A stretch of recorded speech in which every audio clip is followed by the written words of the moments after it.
Hello friends, நீங்கள் பார்த்துக்கிட்டு இருக்கிறது ஆஃப்டர் எஃபெக்ட்ஸ் தமிழ் டியூட்டோரியல்ஸ். நான் உங்கள் Arun SV. இன்றைக்கி நம்ம பார்க்க போகிற டியூட்டோரியல் எதை பற்றி அப்படின்னு பார்த்தீங்கன்னா, ஆஃப்டர் எஃபெக்ட்ஸில் எப்படி வந்து ஒரு கரும்பு மெஷின் மாதிரி ஒரு ரோலர் டெக்ஸ்ட் வந்து எப்படி பண்ணுறதுங்கிறத பற்றி பார்க்க போகிறோம்.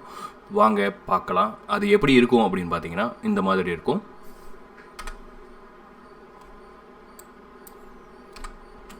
இது எந்த ஒரு எக்ஸ்டர்னல் ப்ளகின்ஸு எதுவுமே இல்லாமல் ஆஃப்டர் எஃபெக்ட்ஸ்குள்ளே இருந்தே பண்ணியிருக்கேன்.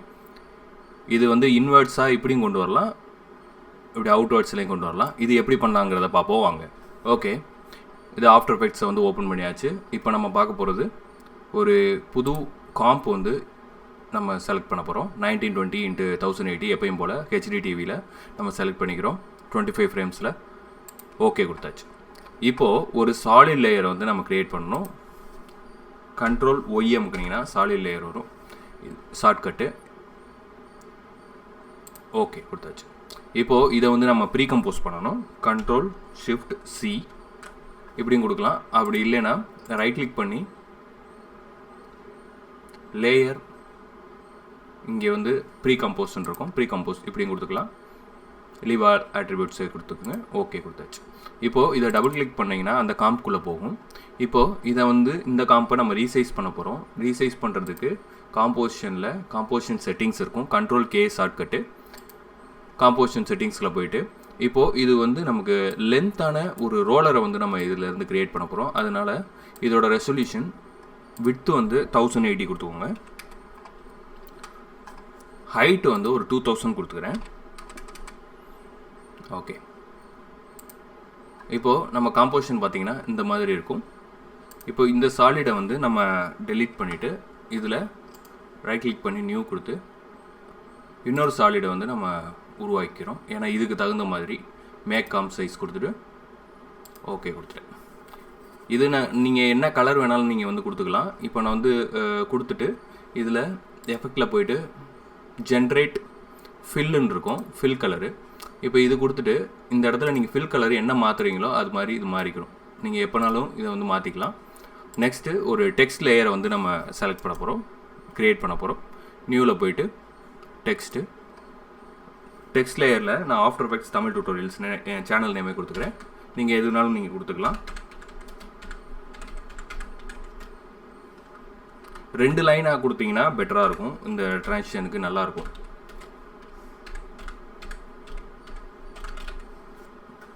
ஆஃப்டர் எஃபெக்ட்ஸ் தமிழ் டியூட்டோரியல்ஸ் கொடுத்துட்டேன். இது நான் யூஸ் பண்ணியிருக்கிற ஃபாண்ட் வந்து மான்சரெட் இதில் இருக்கிறது. நீங்கள் ரோபோட்டோ அந்த மாதிரி ஃபாண்ட்ஸும் வந்து நீங்கள் யூஸ் பண்ணிக்கலாம். அது வந்து நம்மளோட சாய்ஸ் தான். இப்போது கண்ட்ரோல் ஆல்ட் ஹோம் வாங்கினீங்கன்னா இந்த ஆங்கர் பாயிண்ட் வந்து சென்டரில் வந்துடும். இப்போது இதை வந்து ரொட்டேட் பண்ணணும். ஒரு ஓரளவுக்கு தோராயமாக இந்த அளவுக்கு வச்சுக்கலாம். இல்லை ஒரு ஆரம்பிக்கிட்டிங்கன்னா ரொட்டேஷனில் போயிடும். ஒரு 70 to 80 வச்சுக்கலாம். நான் ஒரு 80 ரொட்டேஷனில் வச்சுக்கிறேன். ஓகே, இப்போது இதை வந்து ரொம்ப சிறுசாக இருக்குது, இதை கொஞ்சம் நம்ம பெருசு பண்ணிக்கலாம். எஸ் அமிக்கிட்டு ஸ்கேல் ஓரளவுக்கு பெருசாகவே வச்சுட்டேன்.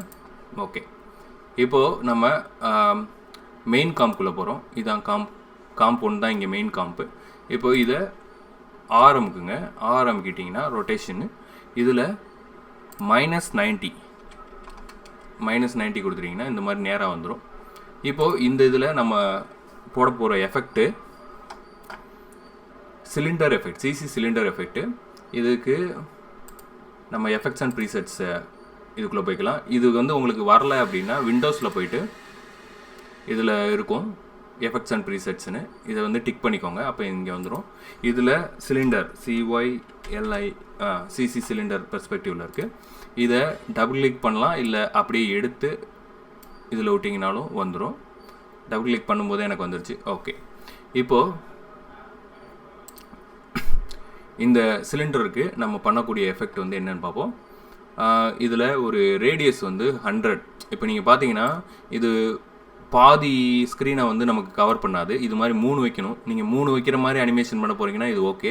இப்போ நான் பண்ண போகிறதுல 2 தான் பண்ண போகிறேன். அதனால வந்து சென்டர் பாயிண்ட் வரைக்கும் இது வரணுங்கிறனால இதோட ரேடியஸ் ஸ்கேலை வந்து நான் கூட்டிக்கிறேன். இது கூட்டுறது கிட்டத்தட்ட ஒரு 150 வச்சுக்கலாம். இதுக்கு நம்ம பின்னாடி வந்து வேணும்னா ரேடியஸை வந்து நீங்கள் இன்னும் கொஞ்சம் கூட கூட்டிக்கலாம். இப்போது இந்த இது வச்சாச்சு. இது வச்சுட்டு நெக்ஸ்ட்டு பொசிஷனில் பாருங்கள், பொசிஷன் தேவையில்லை, எதுவும் மாற்ற தேவையில்லை. அடுத்து ரொட்டேஷன் வந்து எக்ஸ் ரொட்டேஷன் கொடுத்தீங்கன்னா இந்த மாதிரி வந்து 3Dயில் ரொட்டேட் ஆகும். அதனால் நமக்கு வந்து இது தேவையில்லை. நமக்கு அனிமேட் பண்ண போகிறது என்னென்னா ரொட்டேஷன் ஒய் ஆக்சிஸில் தான் நம்ம அனிமேட் பண்ண போகிறோம். இந்த மாதிரி அனிமேட் பண்ண போகிறோம். இதில் ஃபஸ்ட்டு கீ ஃப்ரேமில் வைக்கும்போது நம்ம இந்த மாதிரி எந்த டெக்ஸ்ட்டுமே இல்லாத மாதிரி நம்ம வச்சுக்கிறோம். ஏன்னா டெக்ஸ்ட்டே இல்லாமல் இருக்கும்போது வச்சுட்டு இப்போது நேரம் ஆக டெக்ஸ்ட் வந்து ரிவீல் ஆகிற மாதிரி எஃபெக்ட் வந்து வைக்க போகிறோம். அதனால் இப்படி வச்சிருச்சு. இப்போது இதில் ஸ்டாப் வாட்சை வந்து கிளிக் பண்ணிக்கோங்க. அடுத்து நம்ம அனிமேஷன் முடிகிற இடத்துல இந்த இதை வந்து நம்ம எதுவும் இது பண்ண வேணாம். நீங்கள் இதில் நம்பர்ஸை மட்டும் மாற்றுங்க. ஏன்னா இது நம்பர் ஆஃப் ரொட்டேஷன்ஸ், இது வந்து ஆங்கிள். இப்போ நம்பர் ஆஃப் ரொட்டேஷன்ஸ் மட்டும் மாற்றும் போது என்னென்னா இது வந்து லூப் ஆகிக்கிறோம். இதை கண்டினியூஸாக நீங்கள் வந்து ப்ளே பண்ணும்போது இந்த கடைசி பாயிண்ட்டும் இந்த ஃபஸ்ட்டு பாயிண்ட்டும் ஒரே இதாக இருக்கும். அதனால் நமக்கு வந்து கண்டினியூஸாக ரோல் ஆகும்போது இப்போ இன்ஸ்டாகிராம்லலாம் பார்த்துருப்பீங்க, அப்படியே தொடர்ந்து அப்படியே ஓடிக்கிட்டே இருக்க மாதிரி ஒரு லூப்பிங் எஃபெக்ட் இருக்கும். அந்த எஃபெக்ட்டுக்காக தான் நீங்கள் இந்த ஆங்கிளை வந்து டச் பண்ண வேணாம். நம்ம இங்கே இருக்கிற நம்பர் ஆஃப் ரொட்டேஷன்ஸை மட்டும் நம்ம மாற்ற போகிறோம். இதில் ஒரு 2 கொடுத்துக்கலாம். நீங்கள் அதை கூட்ட ஸ்பீடு வந்து கூடும். இப்போது 5 செகண்ட்ஸில் 3 ரொட்டேஷன்ஸ் வச்சிங்கன்னா அதிகமாக இருக்கும். அதே இது 5 செகண்ட்ஸில் 1 ரொட்டேஷன் வச்சிங்கன்னா மெதுவாக ஸ்லோவாக சுற்றும். அதனால் நம்மளோட இஷ்டம் தான். இதில் வந்து நான் ஒரு 2 கொடுக்குறேன் போதும். ஏன்னா டெக்ஸ்ட் வந்து படிக்கிற மாதிரி இருக்கணும். அதனால் நான் ஒரு 2 மட்டும் கொடுத்துக்கிறேன். இப்போது நமக்கு ப்ளே பண்ணி பார்த்தீங்க அப்படின்னா இந்த மாதிரி வந்து ப்ளே ஆகும். ஓகே, நெக்ஸ்ட்டு இந்த ரோலரோட லைட்டிங் அட்ஜஸ்ட்மெண்ட்ஸ் வந்து பண்ண போகிறோம். இதில் லைட்டு கொடுங்க. இதில் அதுக்கு முன்னாடி ரெண்டரில் வந்து ஃபுல்லுன்னு இருக்கும். இதில் வந்து அவுட் சைடு மட்டும் கொடுத்துக்கோங்க. ஏன்னா இந்த ரோலரோட அவுட் சைடு மட்டும்தான் நமக்கு வந்து தேவை, ரெண்டர் பண்ண போகிறோம். அதனால் வந்து ரெண்டர் அவுட் சைடுன்னு கொடுத்துக்கிறேன். நெக்ஸ்ட்டு லைட் இன்டென்சிட்டி வந்து 100ல் இருக்குது, 100லேயே இருக்கட்டும். அது பெருசாக ஒன்றும் ரொம்ப தேவையில்லை. நெக்ஸ்ட்டு லைட் ஹைட் வந்து 25ல் இருக்குது. 25ல் இருந்துச்சுன்னா இது பக்கத்தில் இருக்கிற மாதிரி இருக்கும். ஒரு இடத்துல மட்டும் லைட் வந்து இன்னொரு மற்ற இடத்துலலாம் ஷேடு விழுந்துடும். அதனால் இது 25 வந்து ஒரு 100க்கு மாற்றிக்கிறேன். இப்போ பார்த்தீங்கன்னா மொத்தமாக லைட்டிங் எஃபெக்ட் வந்து நமக்கு கிடைக்கும். நெக்ஸ்ட்டு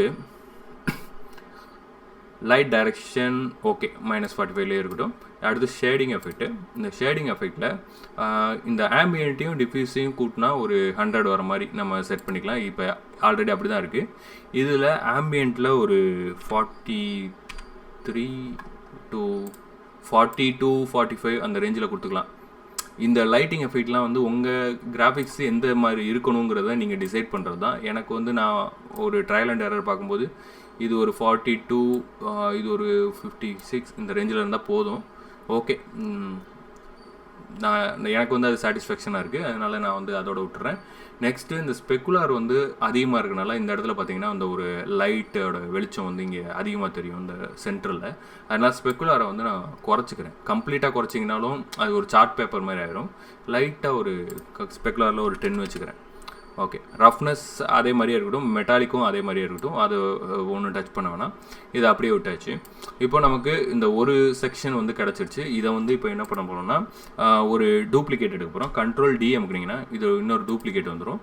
இப்போ இந்த டூப்ளிகேட் லேயரை அப்படியே ஷிஃப்ட் அமைக்கிட்டு அப்படியே கீழே இறக்கி இதோட டச் பண்ணுற மாதிரி இப்போ வச்சுக்கலாம். இப்போது இந்த ரெண்டையும் வந்து செலக்ட் பண்ணிவிட்டு கொஞ்சம் கீழே இப்படி வச்சுக்கிறேன். இப்போது நீங்கள் ரேடியஸை வந்து இந்த ரெண்டுத்துக்குமே அட்ஜஸ்ட் பண்ணிங்கன்னா 150 இல்லாமல் ஒரு 160 அந்த மாதிரி வச்சிங்கன்னா இந்த பிளாக்கும் வந்து கவர் ஆகிடும். அதுவும் கூட நான் வச்சிடுறேன்.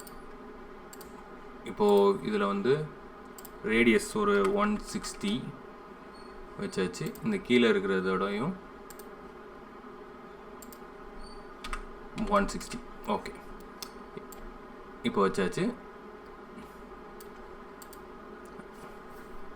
ஓகே, இப்போது நீங்கள் ஃபஸ்ட்லேருந்து ப்ளே பண்ணிங்கன்னா இந்த மாதிரி வரும். ஆனால் இப்போ கரும்பு மெஷினு அந்த மாதிரி இதில் வந்து இது ரோலர் வந்து இந்த உள்ளே சுற்றுச்சுன்னா இதுவும் வந்து இன்வெர்ட்ஸில் தான் சுற்றும். அதனால என்ன பண்ண போகிறோன்னா இந்த ரெண்டாவது காம்பை செலக்ட் பண்ணிவிட்டு ரைட் கிளிக் பண்ணிவிட்டு டைமில் ரிவர்ஸ் லேயர்னு வச்சிங்கன்னா இது வந்து ஆட்டோமேட்டிக்காக ரிவர்ஸ் ஆயிரும். இப்போ நீங்கள் பார்த்தீங்கன்னா இந்த மாதிரி இருக்கும். நீங்கள் இதை ப்ளே பண்ணும்போது இந்த மாதிரி ஒரு எஃபெக்ட் வந்து நமக்கு கிடைக்கும்.